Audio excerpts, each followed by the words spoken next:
In the grim darkness of the far future, power is as perilous as it is absolute.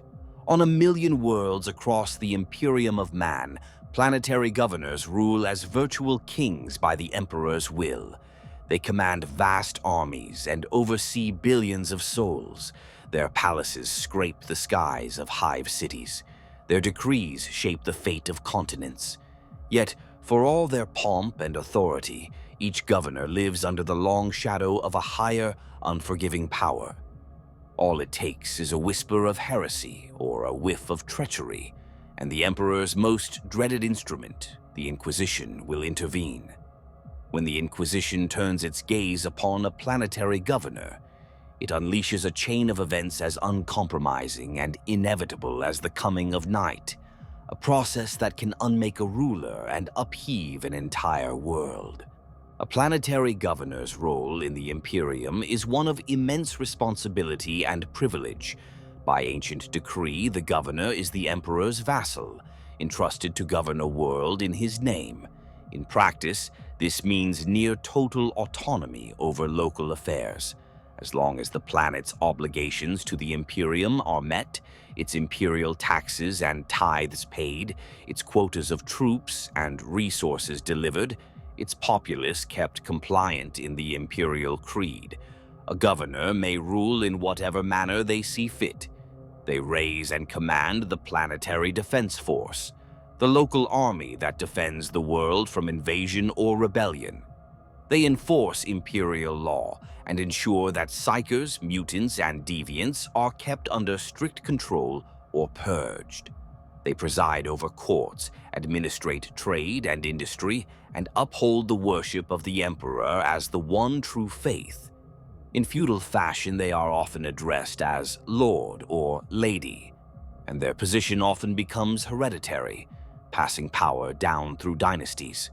Within the boundaries of a single planet, a governor's word is law.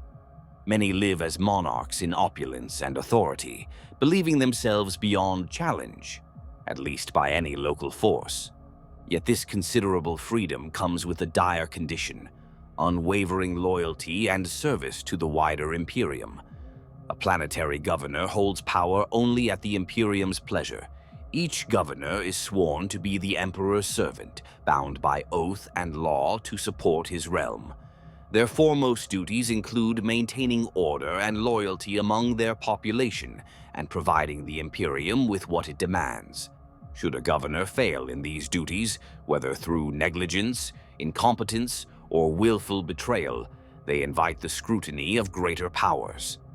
The High Lords of Terra and their agents do not easily forgive dereliction. In a star-spanning empire where billions can perish in a single day of war, the fate of one world's ruler is insignificant against the balance of the Imperium. A governor who falls short of imperial expectations can be removed quietly or forcefully, and replaced as swiftly as one flicks away an insect. To enforce this grand order, the Imperium relies on organizations that operate above any planet's local authority. Chief among them is the Adeptus Arbites, the Imperium's ruthless law enforcers, and the Inquisition, its secretive watchdog and ultimate sanction. The Adeptus Arbites maintain fortified courthouses on many worlds, often looming within the capital city as a stark reminder of imperial law. These black-armored arbitrators have the mandate to uphold the lex imperialis, the laws of the Imperium itself, indifferent to any local customs or edicts. They answer not to the governor but directly to Terra, and they are empowered to arrest or execute even the highest officials if imperial law is broken. If a planetary governor were to defy the Imperium's laws, say by withholding the Emperor's tithe or impeding the imperial cult, the Arbites could declare martial law and haul that governor from their throne in chains. Indeed, history records that arbitrators have on occasion removed corrupt or treasonous governors, dragging them to summary judgment. The presence of an Arbite's precinct fortress on a world is both a safeguard and a threat. a safeguard for the Imperium's interest and a threat to any governor who imagines themselves above the rule of distant terror. Above even the Arbites, however, stands the Inquisition, the Emperor's most feared instrument. The Inquisition is not a single organization, but a constellation of agents collectively entrusted with a singular mission: to protect humanity and the Imperium from the gravest of threats, no matter where they arise. Inquisitors operate with near limitless authority. They answer only to the Emperor, and in theory, to the mysterious Council of the High Lords. In all matters of heresy, corruption, and existential danger, an Inquisitor's word is the Emperor's will. If a lone Inquisitor arrives on a world bearing the Inquisitorial seal, they carry the weight of the Imperium's ultimate sanction. A planetary governor, no matter how powerful within their own domain, is expected to yield completely to an Inquisitor's authority. To defy an Inquisitor is not merely foolish. It is treason of the highest order. It is said that when an Inquisitor presents their rosette and declares their purpose, they can demand any resource or compliance from the local authorities, and it must be given without hesitation. Guardsmen, Arbites, Adepts, even Space Marines and Imperial Navy ships present in system may all fall under an Inquisitor's command in pursuit of their investigation. The Inquisition's mandate is broad. It is divided into ordos, each focusing on a particular category of threat. The Ordo Hereticus deals with internal heresy, mutants, unsanctioned psychers, and those who stray from the Imperial Creed. The Ordo Xenos confronts alien influences, whether open invasions or insidious infestations like genestealer cults. The Ordo Malleus combats the demonic horrors of chaos and the cults that worship them.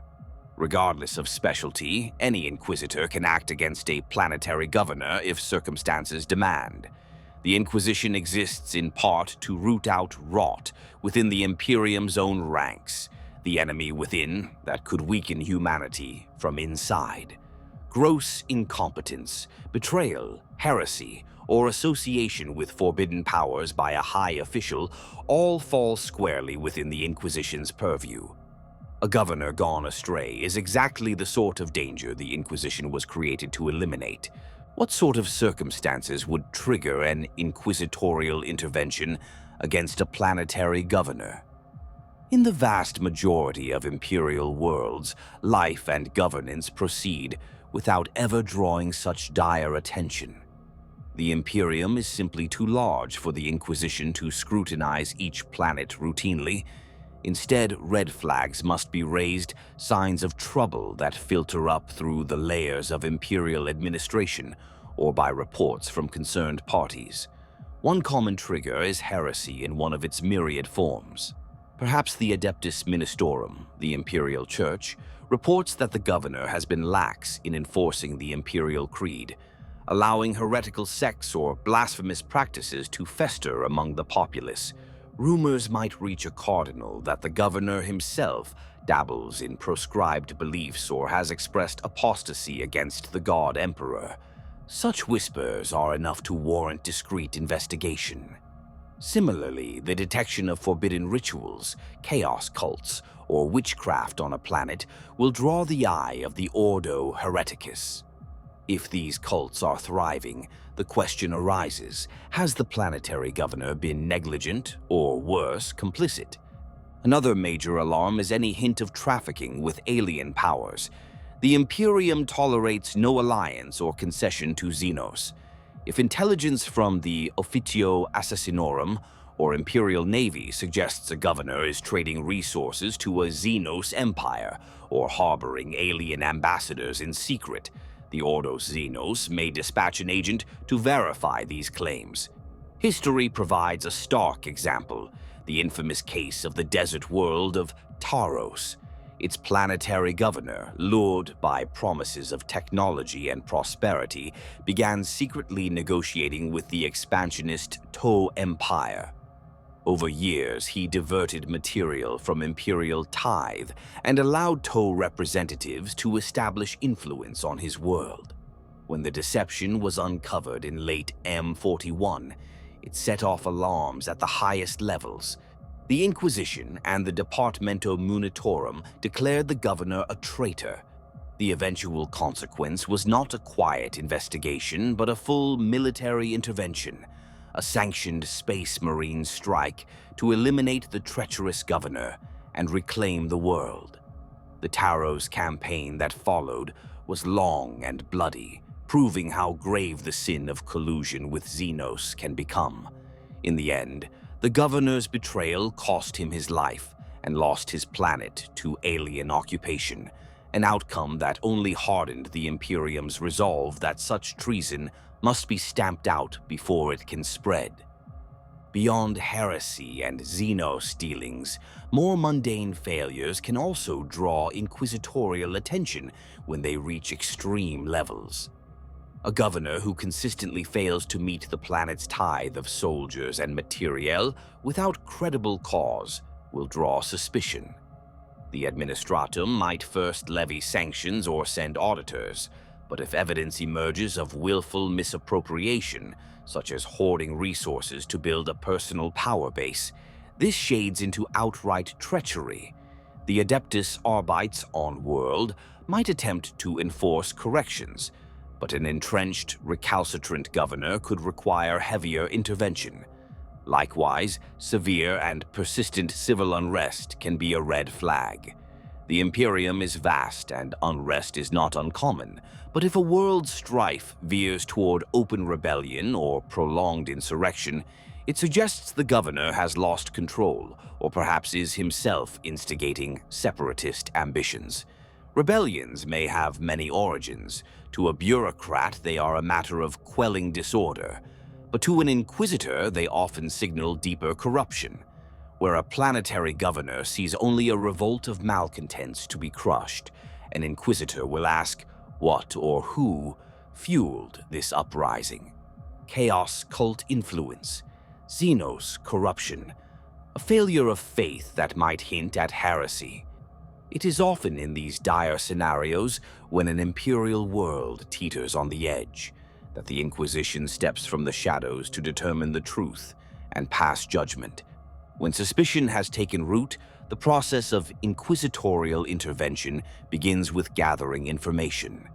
Rarely does an inquisitor swoop in unannounced without some preliminary inquiries. These inquiries can start subtly.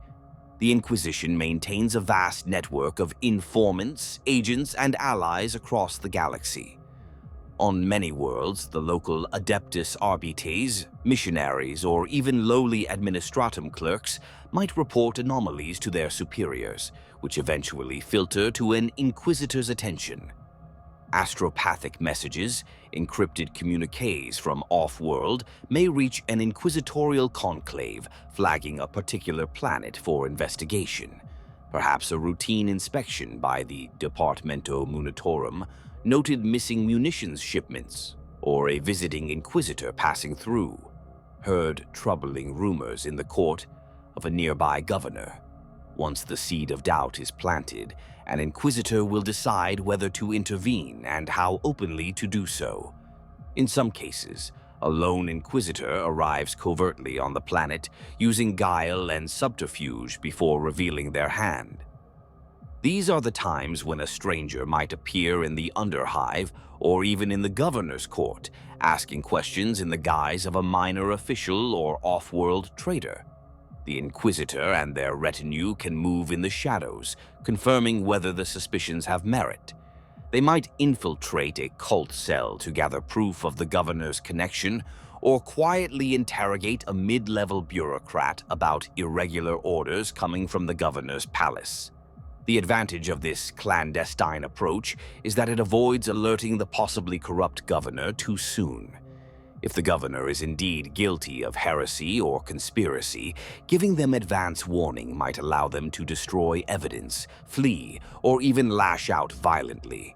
A careful inquisitor will prefer to catch the traitor unawares.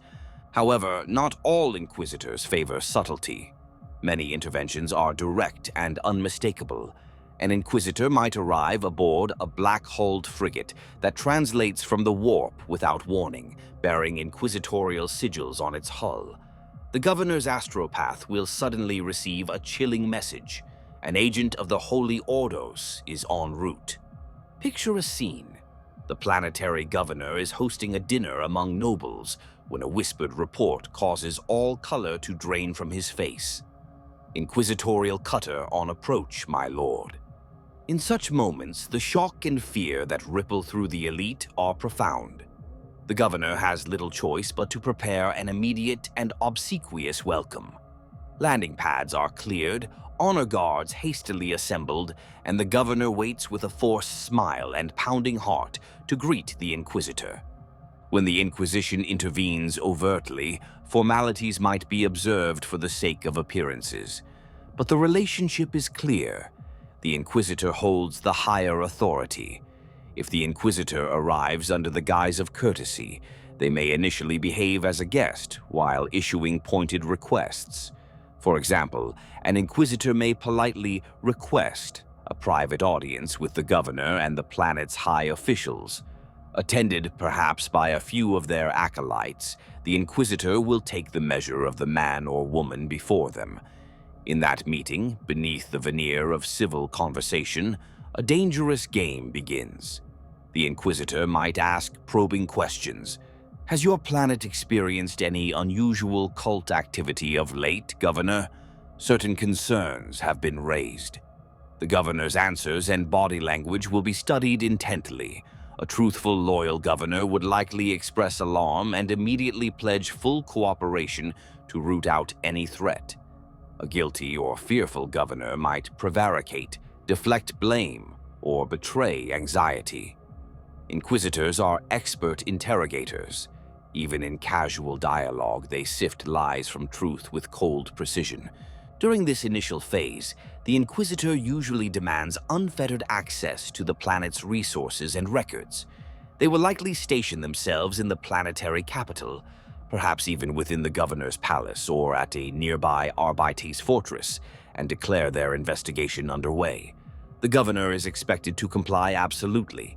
Any hesitation failing to turn over administratum data, for instance, or to allow the Inquisitor's agents into a secure facility, raises red flags. In many documented instances, a wise Governor under scrutiny goes to great lengths to demonstrate cooperation, throwing open their archives, granting the Inquisitor's retinue full run of government offices, and putting the Planetary Defense Force on standby to assist if needed. Outwardly, all is deference to the seal of the Inquisition, but human nature and fear can complicate matters. If the Governor truly has something to hide, their cooperation may be a facade while behind the scenes they scramble to cover their tracks. Secret orders might quietly go out to destroy certain documents or silence particular witnesses. Loyal aides may be dispatched on urgent leave, in truth, spirited away or eliminated to prevent their testimony. A corrupt Governor might even begin plotting the unthinkable, armed resistance to the Inquisitor's prying, if it comes to that. The Inquisition is well aware of these ploys. Thus, even as they present demands openly, Inquisitors often continue discreet surveillance in parallel. They may have additional undercover operatives observing the Governor's courtiers or tapping into Vox communications. It is not uncommon for an Inquisitor to employ the local Adeptus Mechanicus tech priests to assist in scanning cogitator data stacks for incriminating evidence, or to bring in a sanctioned psyker to quietly scour the minds of key individuals for traces of guilt. The methods of investigation span everything from the mundane to the arcane. Ledgers are audited, Auspex devices sweep for hidden compartments in the Governor's mansion, servitors methodically search tunnels and hab blocks for secret gatherings. Interrogation servitors and truth drugs stand ready to be used on anyone the Inquisitor deems suspicious. The political process of such an intervention can be delicate, at least initially. A planetary governor is an important imperial servant, and unless the evidence of guilt is already overwhelming, an Inquisitor may maintain a veneer of due process.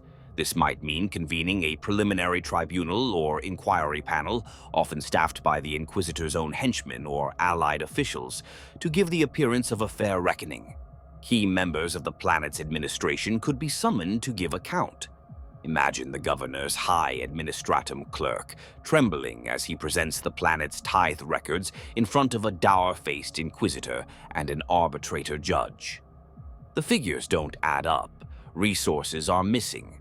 The inquisitor's questions come sharp and cold.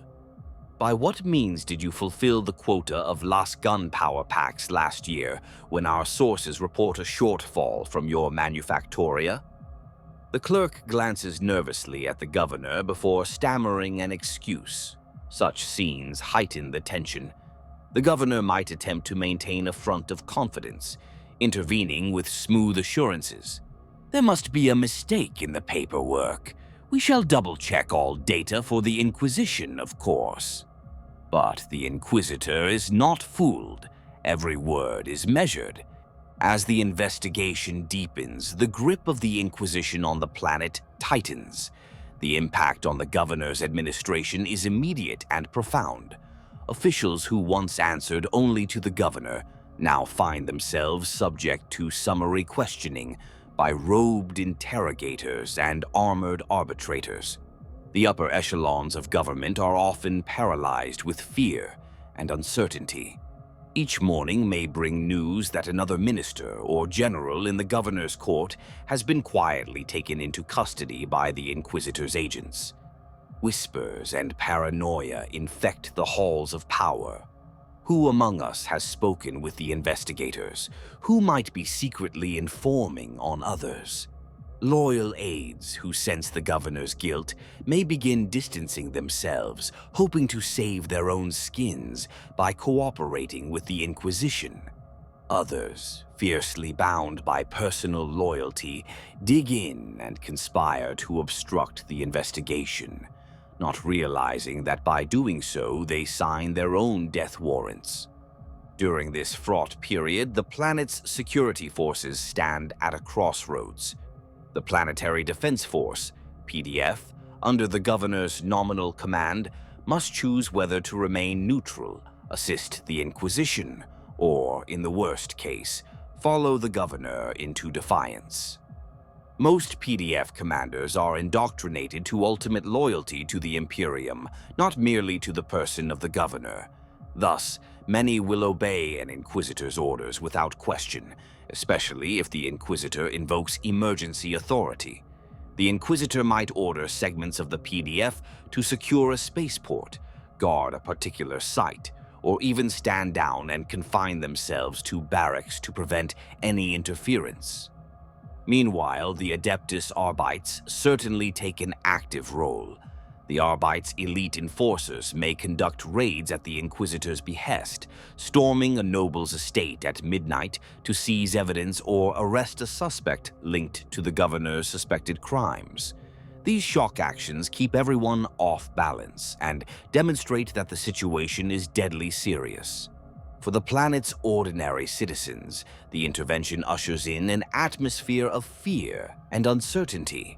Initially, the general populace may not even know why the Inquisition has come, only that a figure of terrifying authority has arrived.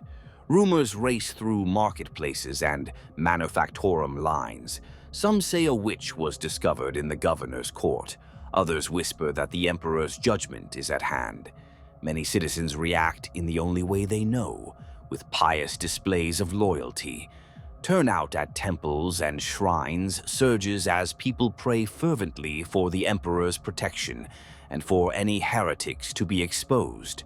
At the same time, an undercurrent of panic takes hold. If curfews are imposed by Arbites patrols, or if the PDF erects checkpoints around the governor's palace, it is clear to all that something is terribly amiss at the highest levels. In extreme cases, where the intervention becomes a full-blown purge, civil order can break down temporarily. There might be rioting in the lower hab blocks. Some riots fueled by opportunists taking advantage of the chaos, others instigated by cultists or the governor's partisans hoping to create a diversion. The Inquisition typically reacts swiftly and harshly to any unrest. Armored Arbites crack down on rioters with shock mauls and suppression shields. PDF units loyal to the Imperium may deploy tanks on city streets to enforce martial law until the crisis is resolved. After days or weeks of tense inquiries, events reach a tipping point. The procedural investigation gives way to direct confrontation once the Inquisitor has gathered enough evidence, or once the governor's evasion crosses into open defiance. It is at this juncture that the formal mask of neutrality falls, and the true gravity of the situation is laid bare. The Inquisitor will move to confront the Planetary Governor with the findings. At times, the moment of confrontation does not proceed peacefully. A particularly desperate governor might refuse to submit to arrest or judgment, and instead make a last gamble by force. There have been instances where, as inquisitorial agents moved to take the governor into custody, the governor's own palace guards opened fire in a bid to protect their liege. In that instant, the matter transforms into open battle. The Inquisitor's retinue and any Arbites or loyalist PDF present return fire, and the palace becomes a war zone. Such resistance is futile but can exact a bloody toll before it is quashed. The Inquisitor may have anticipated this outcome and arranged for backup, perhaps veteran stormtrooper squads or even a strike team of Adeptus Astartes waiting nearby to intervene. Within a short and brutal span, loyalist forces overwhelm the governor's last defenders. The aftermath of a firefight in the heart of governance is grim. Ornate halls shattered by bolter shells and scorched by flamer fire, the floor slick with the blood of those who dared take up arms against the Emperor's mandate. The governor, if not slain in the skirmish, will be dragged before the Inquisitor in chains through the smoke and ruin of what was once their seat of power. A violent last stand only ensures that the judgment to come is delivered amid the wreckage of the governor's pride. The final judgment scene is invariably dramatic, even in its formality.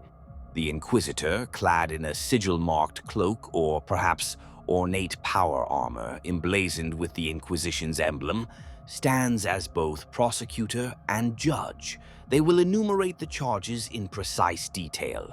By decree of the Holy Inquisition, you, Governor Name, are charged with willful heresy and high treason against the Golden Throne of Terra. Investigations have revealed your complicity in forbidden rituals and the deliberate deception of imperial authorities. Testimony from your inner circle, as well as evidence seized from your private sanctum, establishes your guilt beyond doubt. Each word falls like a hammer in the silence of the chamber. Surrounded and outmaneuvered, the governor's reaction can vary. Some break down and beg, pathetically pleading that they acted only under duress or out of ignorance. Others explode in rage and denial, cursing the Inquisitor as an usurper or claiming false innocence that convinces no one. A few rare individuals maintain an icy composure, resigning themselves to fate with a final shred of dignity or fanatical conviction, knowing there is no escape. Regardless of the governor's demeanor, the Inquisition's verdict is almost always the same: guilty. There is little room for leniency in the Imperium's harsh justice, especially not at this level. If the investigation has reached this stage, it means the Inquisitor is convinced that allowing this individual to remain in power, or even alive, would pose an unacceptable risk to the Imperium. The sentence typically declared is excommunicate traitoris. With that declaration, the governor is stripped of all authority, titles, and rights in an instant. They are considered an outcast, not only from imperial service, but from the human race itself. This status marks them for death. Indeed, it is effectively an imperial death warrant made formal. Often, the Inquisitor will pronounce, "In the name of the Emperor, and by the authority of his most holy Inquisition, I declare you excommunicate traitoris. You are henceforth an enemy of mankind." Those words seal the governor's doom. The execution itself may be carried out on the spot or shortly thereafter. In many accounts, the very moment the damning words are spoken, the inquisitor, or a trusted acolyte at their side, will draw a weapon and personally deliver the emperor's justice. A bolt pistol shot ringing out in the council chamber, or the hiss-crack of a plasma pistol, has ended more than one governor's life in mid-protest. It is swift, without ceremony. One instant a planetary lord, the next a lifeless corpse slumped on a marble floor. In other instances, especially if a public example is deemed useful, the governor might be led away in irons to a more visible execution ground. A firing squad of inquisitorial stormtroopers could carry out the sentence at dawn in the palace courtyard, the sharp report of lost guns echoing across the capital as a grim announcement that the heretic leader is no more. In particularly severe cases, say the governor was found to be a demon worshipper or had betrayed billions to xenos, the punishment can be made an act of public purification. The condemned might be burned at the stake before a crowd, presided over by ecclesiarchy priests leading hymns of penance, so that the entire populace witnesses the price of that governor's sins. The goal in all such executions is not only to punish, but to send an unambiguous message. Neither rank nor status will shield one who betrays the emperor. The fall of the governor does not mark the end of the Inquisition's involvement. In fact, it often triggers a second phase of purification and restructuring. Immediately following the governor's removal, the Inquisitor moves to neutralize any remaining elements of the old regime that are tainted or pose a threat to stability. The governor's closest advisors, family members, and senior officers are typically rounded up within hours. In the Inquisition's eyes, guilt by association is assumed. Those who were part of the governor's inner circle are suspected of either aiding the treachery or at least failing to report it. Many will face intense interrogation. Under the harsh glare of interrogation lights, or the far harsher scrutiny of a psyker's mind-probing gaze, they will divulge what they know of the heresy. Some may reveal additional conspirators or hidden evidence in hopes of earning clemency, though true mercy is rare.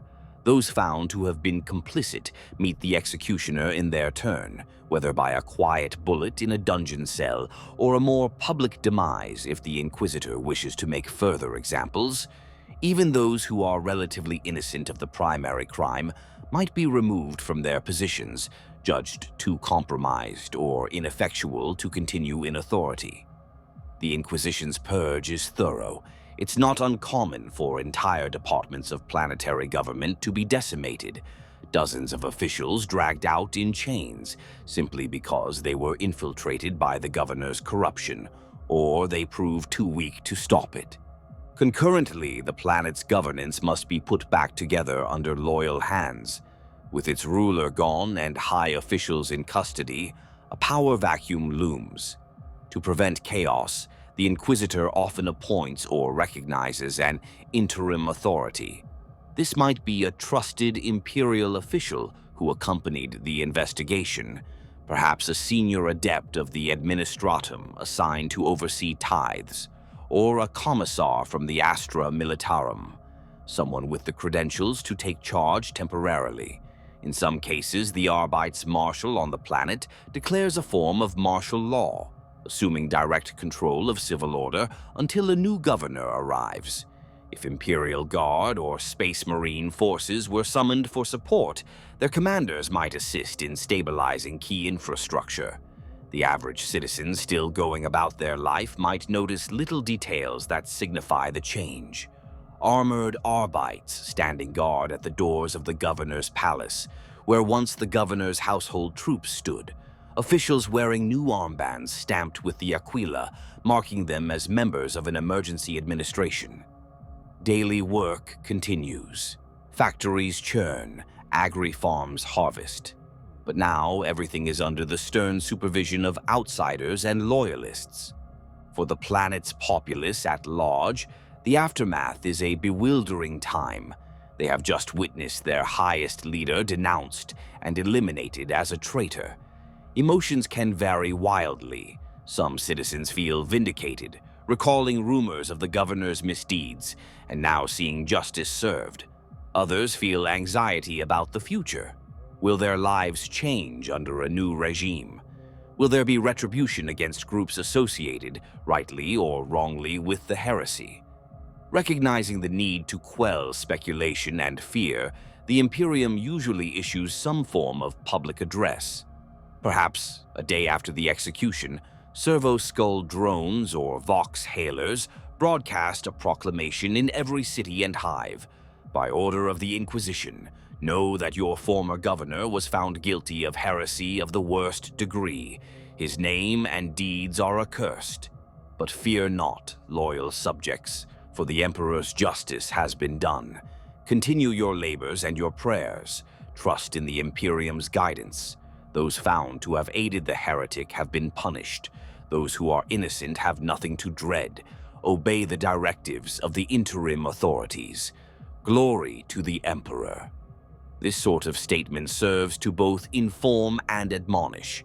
It assures the masses that the crisis is contained and that life will continue under the Emperor's light, albeit under new stewardship. In the weeks and months that follow, the planet undergoes a process of recovery and adjustment. Administratum envoys will likely arrive to assist in reorganizing the government. A new permanent planetary governor is appointed with great care, possibly a relative of the previous governor who was known to be fiercely loyal to the Imperium, yet untainted by their kin's heresy, or a completely new noble or general shipped in from off-world to take the mantle. This transition of power is accompanied by visible changes. The former governor's banners and statues are pulled down, sometimes literally smashed to rubble in the public squares as a symbolic purge. The new regime issues edicts to reverse or correct any policies that were part of the heresy. For example, if the old governor had diverted food to a cult, those supplies are now redirected to the people or the imperial tithe as appropriate.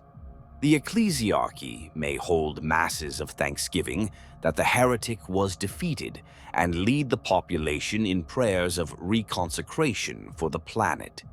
In certain cases, a period of penance is imposed on the entire world, a higher tithe for a few cycles, or required pilgrimages and parades of penitence, as if to atone collectively for having harbored heresy in their midst.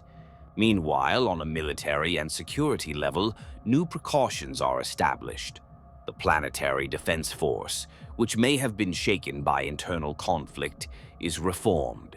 Units that remained loyal might be honored publicly for their service. Units that wavered or sided with the traitor are disbanded or sent to off-world penitential duties. Fresh troops and officers, vetted by the Commissariat or Inquisition, reinforce the planet's defenses to ensure no opportunistic rebellion or external enemy can exploit the recent turmoil. If the threat that spurred the intervention was external, like a genestealer cult preparing for a Tyrannid invasion, then alongside the political purge, the Inquisition likely conducts a wider purge of the population, hunting down every member of the xenos-infected cult.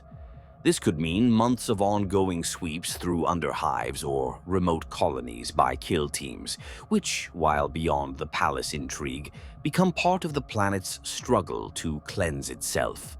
The ordinary citizen might see posters or notices about ongoing compliance operations and know that somewhere out in the ash dunes or deep in the sublevels, the fight to fully purify their world continues in the shadows. It must be noted that not every inquisitorial intervention ends neatly with the planet swiftly returning to normalcy. In the most dire cases, the consequences engulf the world entirely. If the Inquisition judges that the governor's corruption was merely one facet of a planet-wide fall, say the populace at large is too tainted by heresy or an alien influence, they may enact the ultimate sanction, exterminatus. This is the eradication of all life on the planet, a measure reserved for worlds too far gone to save. It is a decision made with a heavy heart but cold determination. Better to obliterate 1 billion lives than allow a contagion of heresy or alien infestation to spread to other worlds. Only the most extreme interventions reach this terminal conclusion, but it has happened in the annals of Imperial history. A governor's folly might unleash a demonic incursion or open the gate to xenos conquest, and if the situation can't be contained by other means, the Inquisitor will call upon the fleet to unleash hell from above. Orbital bombardment, virus bombs, cyclonic torpedoes. These terrible weapons can transform a thriving hive world into a dead, scorched orb in a matter of hours. This fate is a last resort, and any loyal inhabitants still on the planet are deemed martyrs to the greater safety of humanity. The exterminatus of a world stands as the most drastic example of what an inquisitorial intervention can lead to. The execution not just of a person or a regime, but of an entire planetary society. In the more typical outcome, however, the world survives and moves forward, scarred but still part of the Imperium. Years later, the events that took place become a somber chapter in the planet's history. The date of the governor's downfall might be marked by an annual day of reflection or purification. The new leadership, keenly aware of how close they came to damnation, often governs with extra zeal to prove their loyalty. Production quotas are met or exceeded, religious observances are doubled, and any hint of dissent is swiftly squashed. No one wishes to give the Inquisition reason to return. The planet's nobles and officials will forever remember how swiftly status and power meant nothing when the Inquisition intervened. It instills a cautionary lesson. The higher one's station, the greater the scrutiny that can fall upon you if you betray the Emperor's trust. The ripples of one such intervention spread far beyond a single world. Word of a planetary governor's disgrace and punishment travels across sector communications. Other governors, sector lords, and imperial commanders elsewhere take heed. In the Imperium's feudal hierarchy, the fall of any one peer is noted by the others. Often it triggers a subtle tightening of discipline across the region, a kind of preemptive self-cleansing. After all, if it happened on that world, it could happen here. That is the uneasy realization every governor must have when they hear of an inquisitor unseating a fellow ruler. They might quietly order their staff to re-audit the books, purge any suspect cult influences in their lower habs, or invite an ecclesiarchy confessor to ensure their court's piety is above question. Fear of the Inquisition's attention is, in this way, used as a tool to reinforce compliance and orthodoxy. The Inquisition itself knows this effect well. Making an example of one governor serves to correct the behavior of 100 others who wish to avoid the same fate. In sum, when the Inquisition intervenes against a planetary governor, it is a manifestation of the Imperium's unforgiving ethos. A figure who once held absolute sway over a world is compelled to answer for their stewardship in the harshest terms imaginable. The grim, systemic consequences radiate through every facet of that world society government upheaval, military confrontation, public shock and dread, and sometimes mass bloodshed, all in the name of preserving imperial order. It is a stark drama of power and punishment played out under the gaze of distant terror and the countless other worlds watching for the outcome. Through this process, the Imperium sends an unmistakable message. No one, not even the highest planetary lord, stands above the judgment of the Emperor and his appointed agents. The mightiest of governors remains but a servant, and should they prove faithless or falter in duty, the Inquisition will descend upon them with relentless resolve.